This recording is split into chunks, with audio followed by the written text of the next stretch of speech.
नमस्कार दोस्तों, मैं बता दूं कि मनी और चंदन चांद जी का एक सॉन्ग आया है जिस सॉन्ग का नाम है पगला। जो सिंगर गाए हैं उनका नाम है चंदन चांदी और शिल्पी राज ने ये सॉन्ग को गाया है। और इस सॉन्ग में नज़र आएंगे मनी मिराज, बनू the great, Munna Michael, Shashi Yadav को देखने को मिलेगा इस वीडियो सॉन्ग में।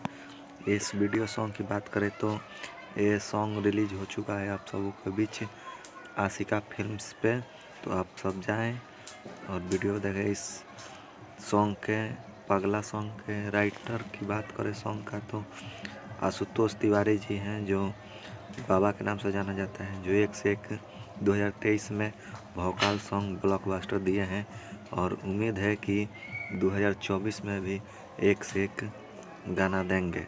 और इस सॉन्ग के म्यूजिक डायरेक्टर की बात करें तो अंकुश कुमार जी हैं और इस सॉन्ग के एडिटर हैं शशि यादव और विवेक वाजीगर हैं।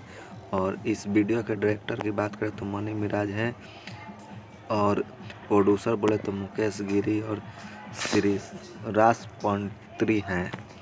और इस सॉन्ग के कंपोजिंग के बात करें तो इस सॉन्ग के कंपोजर हैं चांद जी और रिकॉर्डिंग की बात करें तो शिवा स्टूडियो जमुई में इसका रिकॉर्डिंग हुआ है। तो आप सब जाएं और वीडियो को ज़्यादा से ज़्यादा लाइक कमेंट शेयर करें। और मेरे चैनल पर पहली बार आए हैं आकाश कुमार प्रसाद ऑफिशियल पे, तो चैनल को सब्सक्राइब करें और वीडियो को लाइक कमेंट शेयर